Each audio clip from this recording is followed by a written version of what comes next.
जयप्रकाश ने करप्शन के अगेंस्ट में आवाज उठाई और फिर तो सिंहासन खाली करो कि जनता आती है। तो जिस दिन युवा अंगड़ाई ले लेंगे बिहार के चुनाव, मान लिया जाए कि अगर आज के परिदृश्य में हो जाए तो स्थिति, आज के परिदृश्य में स्थिति एनडीए की मजबूती रही। नीतीश कुमार की लगातार एक पर एक योजनाओं की घोषणा, 125 यूनिट बिजली फ्री, वेलफेयर स्कीम्स को लेकर, जीविका दीदियों को लेकर के, ममता दीदी, उसके बाद आशा वर्कर, आंगनबाड़ी सेविका और वृद्धावस्था पेंशन।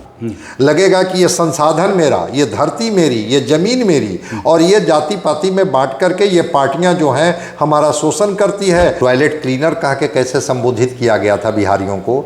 डीएनए पर सवाल कैसे रेवंत रेड्डी ने उठाया था कि लगातार नीतीश कुमार नौकरी की बात करते हैं, रोजगार की बात करते हैं। कोरोना का दंश बिहार भूला नहीं है, जब 40 लाख मजदूरों को पैदल कर दिया गया था। अगर युवाओं को समझाने में कामयाब हो गए कि आपको बिहार में ही सम्मान के साथ जिंदगी भी मिलेगी। तो नमस्कार मित्रों, वेलकम टू माय शो। आपके साथ मैं हूं शिवपूजन झा और हमने आज आमंत्रित कर रखा है संजय कुमार जी को। आप पॉलिटिकल एनालिस्ट हैं, बड़ी मजबूत पकड़ है बिहार की राजनीति पर इनकी।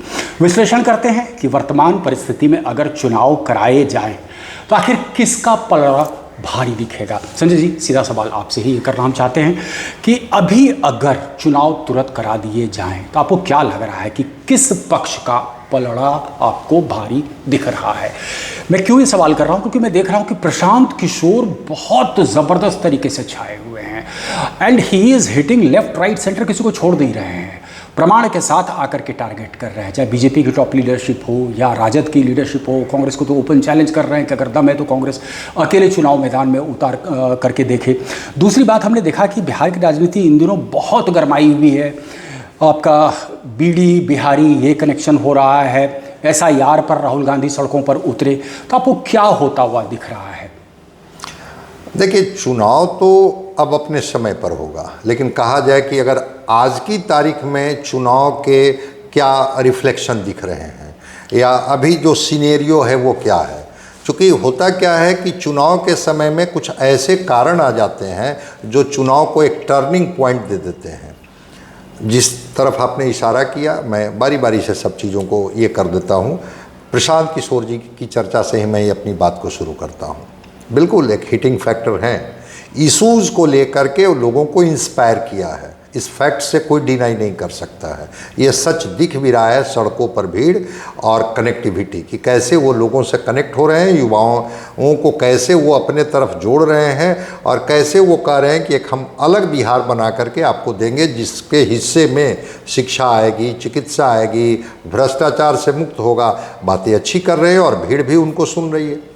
लेकिन जो बिहार के सोशल इंजीनियरिंग का जो ताना बाना है, उस ताने बाने को भी समझना होगा कि जैसे ही हम लोग ग्राउंड पर जाते हैं फिर चीज़ें वहाँ से तय होने लगती है कि भाई कास्ट कॉम्बिनेशन क्या है, सोशल कॉम्बिनेशन क्या है, कम्युनिटी वाइज कॉम्बिनेशन क्या है। और अभी अगर आपने देखा होगा कि सोशियो इकोनॉमिक सर्वे के बाद जिस तरह से 36% का आंकड़ा निकल के आया ईबीसी का, और अलग अलग जातियों के आपने सम्मेलन देखा बिहार में, इसी पटना में।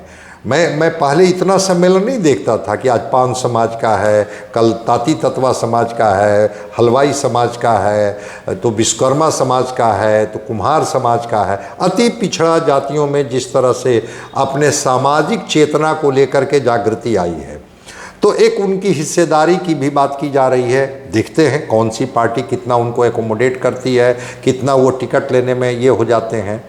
लेकिन अगर अभी की बात, चूँकि आपने कहा कि अगर चुनाव मान लिया जाए कि अगर आज के परिदृश्य में हो जाए तो स्थिति, आज के परिदृश्य में स्थिति एनडीए की मजबूत दिख रही है और उसके कारण साफ है। नीतीश कुमार की लगातार एक पर एक योजनाओं की घोषणा, और ये योजनाएं क्या है भाई? Populist measures. जी बिल्कुल, 125 यूनिट बिजली, 125 यूनिट बिजली फ्री, वेलफेयर स्कीम्स को लेकर के, कार्यकर्ताओं के, जीविका दीदियों को लेकर के, ममता दीदी, उसके बाद आशा वर्कर, आंगनबाड़ी सेविका और वृद्धावस्था पेंशन। बोल कुछ नहीं रहे हैं। नीतीश का पब्लिक में डिस्कोर्स बहुत कम देखने को मिल रहा है, काम दबादब हो रहा है। जी बिल्कुल, तो काम जो हो रहा है ये लोगों को अपील कर रहा है। अब सोचिए ना कि सितंबर से 10,000 रुपये की राशि हर घर के एक महिला को मिल जाएगी, उसमें कोई डिस्क्रिमिनेशन नहीं है, अगड़ा है, पिछड़ा है, दलित है, अति पिछड़ा है, उसमें कोई भेदभाव नहीं है। अब जिसके घर में 10,000 रुपये की राशि चली गई और फिर वो वृद्धावस्था की पेंशन की राशि उनके घर में 11 दूनी 2200 रुपया चला गया, तो उनकी दिवाली तो मन गई, उनका दशहरा तो मन गया। अब वो तो लगा कि ये तो सरकार के खजाने से सीधे मेरे अकाउंट में आया। वो लोगों को अपील कर रहा है। तो जो महिला वोटर हैं, जो आधी आबादी है, 2,96,00,000 से ऊपर महिला वोटर हैं, और कहा जाता है कि आज भी महिलाएं नीतीश कुमार के साथ खड़ी हैं, चाहे उनके स्वास्थ्य को लेकर के जितने भी सवाल खड़े किए जाए। तो वो महिला वोटर अभी भी ऐसा नहीं है कि इंडिया गठबंधन की तरफ दिख रही है, या वो महिला वोटर प्रशांत किशोर की भीड़ में नहीं कहीं दिख रही है। वो महिला वोटर नीतीश कुमार बड़ी बात आप कह रहे हैं। देखिए, जो मैं थोड़ा सा और चाहूँगा इस पे आप स्पष्ट तरीके से बातों को और रखें, ताकि हमारे व्यूअर्स पूरी तरह से बेनिफिटेड हों। हमने देखा था इसके पहले जो चुनाव हुआ था, जिसमें चिराग पासवान ने बगावती तेवर अपना रखे थे, उस वक्त ये महिला वोटर्स क्या नीतीश कुमार से छिटकी थी, या वो इंटैक्ट थी? उसके बाद भी 43% मतलब 43 सीटें ही आई थी। नहीं, देखिए, महिला वोटर उस समय भी थोड़ा छिटकी थी, लेकिन जो बगावती तेवर के उम्मीदवार जो खड़े किए थे चिराग पासवान, वो इसी एनडीए के फोल्ड के उम्मीदवार थे, जिन उम्मीदवारों पर उन्होंने दांव लगाई, और उनका एक अपना वोट बैंक था। 10,000, 15,000, 20,000 वोट उनके पास अपने थे, और वही वोट को जब इन्होंने फ्रैक्चर्ड किया, तो फ्रैक्चर्ड करने के बाद उसका लाभ मिलता है इंडिया गठबंधन को और एनडीए गठबंधन। लेकिन वो भी कोई खास सेक्टर में, वो अगर शाहाबाद की बात करें और मगध की बात करें, तो शाहाबाद और मगध में ये कमज़ोर दिखी एनडीए, या नीतीश कुमार कमज़ोर दिखे। लेकिन वही जैसे ही कोसी के इलाके में जाते हैं, मिथिलांचल में जाते हैं, और उस इलाके में फिर ये मजबूत स्थिति में आ जाते हैं। तो अगर चिराग पासवान का प्रभाव होता तो फिर पूरे बिहार में प्रभाव होता। 135, 137 उम्मीदवार उतार दिए थे। ये प्रभाव केवल मगध और शाहाबाद तक था, जिसमें इनकी सीटें घट करके 43 हो गई थी। लेकिन उसका तुरंत आपको देखे होंगे कि कैसे फिर उसको एडजस्ट कर लेते हैं जब लोकसभा का चुनाव आता है। बिल्कुल। और लोकसभा के चुनाव में 30 सीटें एनडीए जीत जाती है। बीजेपी से बेहतर परफॉर्म जदयू ने कर दिया। बीजेपी से बेहतर परफॉर्म जेडीयू ने करके दिखा दिया। 100% स्ट्राइक तो महिलाओं का जो है वो नीतीश कुमार के साथ है। एक चीज़ और हम समझना चाह रहे हैं, पिछले बार के चुनाव में और इस बार के चुनाव में तो अब चिराग फैक्टर भी तो एनडीए के साथ है और मजबूती से दिख रहा है। बीच में हालांकि कुछ इरिटेटिंग ऐसे स्टेटमेंट्स उनकी तरफ से आए, जो मुझे लगता है कि उसके बाद उन्होंने डैमेज कंट्रोल काफ़ी किया है। नहीं, मैं मानता हूं कि चिराग फैक्टर बिल्कुल इनके साथ है, और चूँकि रामविलास पासवान के समय से लेके चिराग तक ये पासवान वोटर को ये ट्रांसफ़र करा लेते हैं, चाहे वो जिस गठबंधन में हो, चाहे वो अकेले लड़ें। तो 5.62% का जो एक सोशियो इकोनॉमिक सर्वे का जो आंकड़ा है, पासवान वोटर है। ये पासवान वोटर एनडीए के साथ खड़े दिखते हैं। और पासवान वोटर ही नहीं बल्कि दलित वोटर भी, जीतनराम मांझी भी इनके साथ हैं, तो वो समाज का वोट भी इनके साथ है। रविदास के वोट को लेकर के थोड़ा फ्रैक्चर्ड है। अब उसमें देखते हैं मायावती के जो हैं भतीजे, वो कह रहे हैं आकाश आनंद की 243 सीट पर लड़ेंगे, तो इंडिया गठबंधन कितना रविदास वोट का लाभ ले पाती है बिहार में, वो तो थोड़ा वक्त बताएगा। लेकिन अगर मायावती आ गई तो जिस तरह से मायावती का प्रभाव सीधे उन वोटरों पर है, तो वो नुकसान भी इंडिया गठबंधन का ही होगा। लेकिन जो बाकी जो दलित जातियां हैं वो एनडीए के साथ अभी दिख रही है। राहुल गांधी कोशिश कर रहे हैं, वो जगलाल चौधरी की पुण्यतिथि हो, दशरथ मांझी का गांव जाना हो, उनका घर बनवाने की बात हो, राजेश राम को प्रदेश अध्यक्ष बनाने की बात हो, सारी चीज़ों से मैं सहमत हूँ कि कोशिश कर रहे हैं कि फिर एक बार जो दलित कांग्रेस का ट्रेडिशनल वोटर रहा है, वो दलित फिर कांग्रेस से जुड़ जाए, और फिर वो दलित, ओबीसी, ईबीसी और जो मुस्लिम समाज का जो माइनॉरिटी का वोट है, इसको जोड़ करके हम अपने सामाजिक समीकरण को ठीक कर लें। लेकिन दलित ऐसा नहीं है, दलित मुखर नहीं है, बोल नहीं रहे हैं। चिराग पासवान तो खड़े ही एनडीए के साथ, और जीतनराम मांझी भी खड़े हैं। दो बड़े दलित चेहरा तो एनडीए के फोल्ड में है। वैसा कोई चेहरा इंडिया गठबंधन में दिखता नहीं है जो कि वोट ट्रांसफ़र करा दे। ठीक है, राजेश राम को इन्होंने लाया, तो 6 बार के विधायक अशोक राम भी तो जेडीयू में चले गए। जिस समाज से राजेश राम आते हैं उसी समाज से अशोक राम भी हैं। तो एनडीए दलितों में थोड़ा मजबूत स्थिति में अभी दिख रही है। कल क्या होगा मैं नहीं कह सकता हूँ, लेकिन अभी महिला वोटर और एक और वोटर की तरफ मैं जरा सा बता दूं, वो युवा वोटर 58% का आंकड़ा लोग कहते हैं कि 58% वोटर है। 18 से लेकर के और जो 39 साल के हैं वो 4 करोड़ और 18 से 45 के बीच के 5 करोड़, एक आंकड़ा मोटा मोटी लोग देते हैं।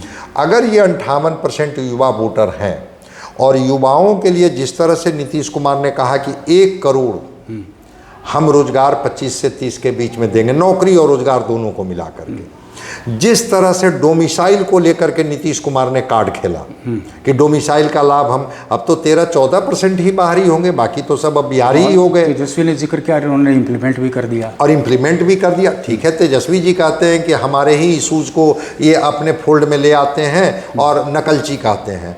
मैं कह रहा हूँ कि नीतीश कुमार ने ये भरोसा तो दिला ही दिया है ना कि अगर कोई बात हम करेंगे तो हम उसको एग्जीक्यूट भी करेंगे और इम्प्लीमेंट भी करेंगे, दोनों चीज़ें आपको दिखेगी। तो नीतीश कुमार ने खास करके अभी तो TRE 4 का आ रहा है जिसमें महिलाओं के लिए कहा कि 35% ये डोमिसाइल भी लागू होगा, तो ये बिहार की बेटियां इसका लाभान्वित होंगी। तो युवा में तो युवा और युवती दोनों हैं। अगर युवती, महिला और दलित का भी कॉम्बिनेशन और 36% जो EBC वोटर है, सोशियो इकोनॉमिक सर्वे में आया है, EBC वोटरों से मेरी बात होती है कि भाई क्या इस बार आप लोगों ने क्या तय किया है, नीतीश कुमार शायद इस बार कितना स्वस्थ रह पाएंगे नहीं रह पाएंगे, उनके स्वास्थ्य की बात वो नहीं करते हैं, लेकिन वो अपनी ताकत की बात करते हैं। एक चीज़ तो दिलचस्प है कि मैं देखता हूँ कि रूरल डिस्कोर्स का ये हिस्सा है ही नहीं, नीतीश के स्वस्थ हैं या नहीं है, नहीं है, ये सिर्फ अर्बन ड्राइंग रूम का डिस्कोर्स है ये। जी जी, बिल्कुल बिल्कुल बिल्कुल बिल्कुल अर्बन ड्राइंग रूम का डिस्कोर्स है। और इसमें जो योजनाएं वहाँ तक जा रही हैं उन योजनाओं को सीधे वो प्रभावित कर रहे हैं। ठीक है, वो पदयात्रा हुई और उस पदयात्रा में ऐसा नहीं है कि इंडिया गठबंधन सड़क पर उतरी तो विपक्षी एकजुटता दिखी नहीं, या ऐसा नहीं है कि उन्होंने जो सवाल उठाया, हालांकि एक नैरेटिव बनाने की कोशिश की SIR को लेकर के, लेकिन वो डाइल्यूट हो गया मामला, क्योंकि जब तक फाइनल लिस्ट नहीं आ जाता है। मैं और ज़्यादा आपसे चाह रहा था थोड़ा सा डीप डाइविंग, इसलिए क्योंकि SIR का मुद्दा चुनना और इस पर पूरे एंटायर आपके अलायंस पार्टनर्स को लेकर सड़क पे उतरना, और इसके पहले तेजस्वी यादव का ऐसे मुद्दों पर लगातार प्रहार करना, जैसे लॉलेसनेस पे कर रहे थे, अनएम्प्लॉयमेंट पे कर रहे थे, एक्सोडस पे कर रहे थे, आपको नहीं लगता है कहीं ना कहीं राहुल गांधी ने सिर्फ और सिर्फ अपनी पार्टी के कार्यकर्ताओं को संजीवनी देने के चक्कर में महागठबंधन के तमाम दूसरे दलों को एक तरीके से उनके मुद्दों से हाईजैक कर लिया? बिल्कुल मैं सहमत हूँ आपसे, चूँकि तेजस्वी जी जिस मुद्दे पर घेर रहे थे सरकार को, और स्वाभाविक है कि एंटी इनकम्बेंसी का बैगेज तो था ही, नीतीश कुमार पर है ही, वो बैगेज को के लिए जो तेजस्वी ने पढ़ाई, कमाई, दवाई, सिंचाई की बात ये कर रहे थे, ये मुद्दे दब गए। और राहुल गांधी सड़क पर दिखे, कांग्रेस का झंडा सड़क पर दिखा, कांग्रेस थोड़ा सा जीवित होते हुए दिखी, लगा कि कांग्रेस फिर से एक बार खड़ा हो रही है। लेकिन जो मौलिक सवाल थे जहाँ से लोग कनेक्ट होते हैं, चूँकि ये तो ड्राफ्ट लिस्ट था, और ड्राफ्ट लिस्ट में भी जो जिस तरह से इंडिविजुअल कैपेसिटी में ही 3.25 लाख के करीब में लोगों ने अपनी आपत्ति दर्ज की है। 1 लाख कुछ लोगों ने कहा है कि मेरा डबलिंग हो गया है, हमें एक जगह से हटा दिया जाए। लेकिन बहुत बड़ा इशू जिस तरह से बनाने की कोशिश की गई कि मत के अधिकार से वंचित किया जाएगा, मत के अधिकार से वंचित किया जाएगा, ऐसा कुछ नहीं। और फिर जो सुप्रीम कोर्ट की चीज़ें आई, इलेक्शन कमीशन ने बजाते वहाँ कहा, सुप्रीम कोर्ट ने भी आधार को लेकर के कहा कि आप इसको मान लीजिए, एक प्रमाण है ये। दूसरी बात, जिस तरह से चुनाव आयोग ने कहा कि अंतिम दिन तक जिस दिन नामांकन होगा, कोई मतदाता को अगर लगेगा कि हमारा नाम छूट रहा है तो हम उसके लिए कोशिश करेंगे कि उनका नाम मतदाता सूची में जुट जाए। इससे बड़ा और एश्योरेंस क्या होगा? स्टॉर में टी कप क्रिएट करने की कोशिश हुई, बूमरैंग करेगा सर? नहीं, बिल्कुल क्रिएट करने की कोशिश की गई, लेकिन ये कनेक्ट नहीं किया मुद्दा। और राहुल गांधी ये यात्रा के माध्यम से जो इशूज थे, और यही कारण है कि आप मंच पर देखते होंगे कि राहुल गांधी वोट चोरी की बात करते थे, तेजस्वी जी कहते थे कि जितने हमारे इशूज थे जिसको हमने इम्प्लीमेंट करने की बात की थी कि ये हमारा मैनिफेस्टो का हिस्सा होगा, इसको हाईजैक कर रहे हैं या नकल कर रहे हैं, जिस शब्द में भी वो बोलते थे। तो हर मंच पर तेजस्वी ये फिर से बताने लाने की कोशिश करते थे, चूंकि उनको पता था कि हम रोजगार और नौकरी का मुद्दा को लोगों से जोड़ा था 20 में, और उसका ही परिणाम मिला था कि हमारे हिस्से में 75 सीटें आई थी, सबसे बड़ी पार्टी के रूप में हम बिल्कुल। अब मुझे ये स्मरण है कि याद है कि जब तेजस्वी यादव ने कहा था कि हमारी सरकार बनेगी तो पहली ही कलम से हम 10 लाख रोजगार देंगे, उसके बाद का बयान आया था नीतीश कुमार का कि पैसा कहाँ से लाएंगे, बाबूजी के घर से। लेकिन फिर एक तस्वीर हुई जो मुझे लगता है बहुत सुखद तस्वीर थी बिहार के लिए। 2 लाख से ज़्यादा नौकरी के नियुक्ति पत्र, वहाँ पर तेजस्वी नीतीश के साथ खड़े थे। तो एक मैसेज इलेक्टोरेट में कहीं ना कहीं ये गया कि ठीक है, नीतीश कुमार ने इतनी नियुक्ति की और उसकी एक उसमें अहम भूमिका में तेजस्वी यादव भी रहे, यानी रोजगार और तेजस्वी यादव का एक कनेक्शन इस्टेब्लिश होता हुआ आप देख रहे थे। अब बिल्कुल बिल्कुल मैंने देखा कि जब 10 लाख सरकारी नौकरी की बात तेजस्वी जी ने की थी और बाद में उसी ये पर आना पड़ा था एनडीए को, और उन्होंने कहा था कि हम 19 लाख रोजगार देंगे। जैसे ही गठबंधन बदला और तेजस्वी डिप्टी सीएम बनते हैं और जैसे ही नौकरी की बात होने लगती है, तो एक लोगों के मन मस्तिष्क में ये बात तो गई कि तेजस्वी जी के दबाव में ही ये नौकरियां मिली। ठीक है, नौकरी नीतीश कुमार जी ने ही दी, लेकिन तेजस्वी जी की वजह से ही ये नौकरी मिली। तो ये तो बातें कनेक्ट हुई, और उसके बाद फिर नीतीश कुमार को लगा कि नौकरी और रोजगार ये लोगों को, खास करके युवाओं के लिए प्रायोरिटी है। और आप देख रहे होंगे कि लगातार नीतीश कुमार नौकरी की बात करते हैं, रोजगार की बात करते हैं। उन्होंने एक टारगेट सेट किया था ना कि भाई 12 लाख चुनाव के पहले तक हम नौकरी दे देंगे। उन्होंने घोषणा भी की थी, रोजगार की बात उन्होंने कहा, और एक आंकड़ा भी वो प्रस्तुत कर रहे हैं कि भाई नौकरी और रोजगार मिला करके करीब करीब 50 का एक आंकड़ा बताते हैं। अब उसमें कितना फैक्ट है मैं नहीं जानता हूँ, लेकिन मैं एक छोटा सा, अब उसका सैंपल साइज क्या था मुझे नहीं पता है, लेकिन एक सर्वे में देख रहा था जिसमें मैंने देखा कि इस बार के बिहार चुनाव में भी 40 से 45% लोगों का मुद्दा है रोजगार और नौकरी, 25% लोगों का मुद्दा है शिक्षा, 20% लोगों का मुद्दा है स्वास्थ्य, 15% लोगों का मुद्दा है लॉ एंड ऑर्डर, और 12 से 13% लोगों का मुद्दा है करप्शन। तो ये रोजगार और नौकरी अगर एक सबसे बड़ा मुद्दा है, तो शायद राहुल गांधी ने इस पदयात्रा के माध्यम से इस मुद्दे को डाइल्यूट किया, जबकि नीतीश कुमार हमेशा इस मुद्दे को लेकर के फोकस्ड रहे। आप देखते होंगे जहां भी योजनाओं की ये घोषणा करने जाते हैं, रोजगार की बात और नौकरी की बात ये करते हैं। बिल्कुल।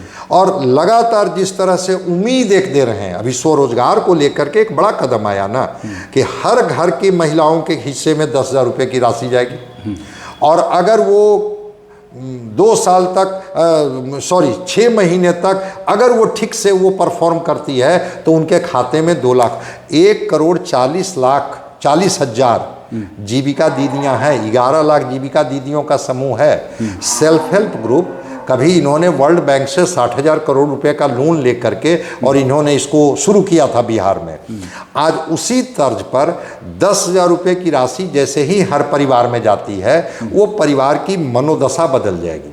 लगेगा कि सरकार हमारे बारे में सोचना शुरू कर दी है, और फिर अगर लगेगा कि हम ठीक से किए तो 6 महीना के बाद 2 लाख रुपए की और राशि हमारे खाते में आएगी।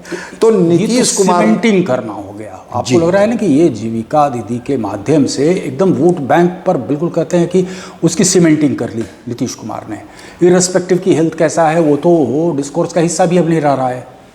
जी नहीं, बिल्कुल मैं बता रहा हूँ, नहीं है हिस्सा, लेकिन शायद विपक्ष इस मुद्दे को उतना गरमा नहीं पाया। शिक्षा तो मुद्दा है ही ना। मैं तो मानता हूं कि अभी भी बिहार में 38 या 40 यूनिवर्सिटी है, 20 स्टेट यूनिवर्सिटी है, 4 सेंट्रल यूनिवर्सिटी है, 7 प्राइवेट यूनिवर्सिटी है, 1 या 2 डीम्ड यूनिवर्सिटी है। यूनिवर्सिटी की क्या स्थिति है, किसी से छिपी हुई है क्या? जो सेकेंडरी तक स्कूल हैं उनकी स्थिति छिपी हुई है क्या?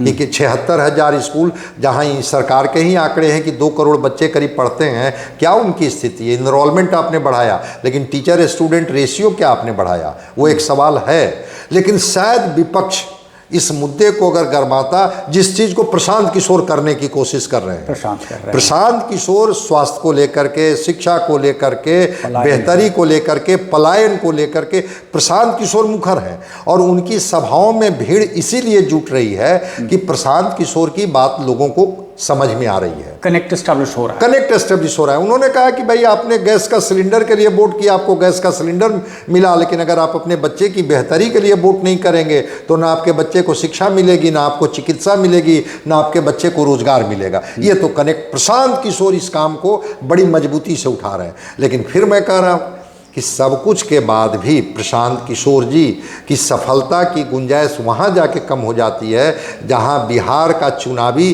बिसात जातीय ये पर बिछाई जाने लगती है। और जब वहाँ पर जातीय समीकरण, जातीय होता हुआ कभी दिख रहा है? जैसे देखिए, युवाओं की इतनी बड़ी भूमिका है, युवाओं की तादाद इतनी बड़ी है, युवाओं में उस तरीके की रिजिडिटी कास्ट लाइन्स पे देखी भी नहीं जाती है।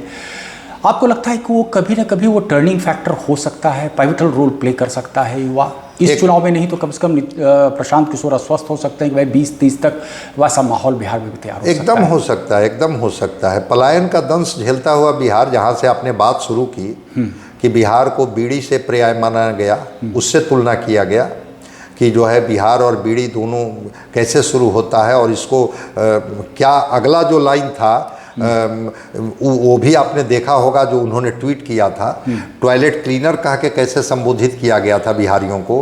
डीएनए पर सवाल कैसे रेवंत रेड्डी ने उठाया था कि बिहारियों का डीएनए से सुपीरियर डीएनए है ये तेलंगाना के लोगों का, और उन्हीं लोगों को बुला करके राहुल गांधी सभा करवा रहे हैं। और उन्हीं लोगों को बुला करके भाई स्टालिन के बेटे उदयनिधि ने क्या बोला है पब्लिक डोमेन में है, कनिमोझी ने क्या बोली है, दयानिधि ने क्या बोला है, ये तो पब्लिक डोमेन में है। लेकिन ये पीड़ा लिए हुए तो बिहारी घूमते ही रहते हैं ना।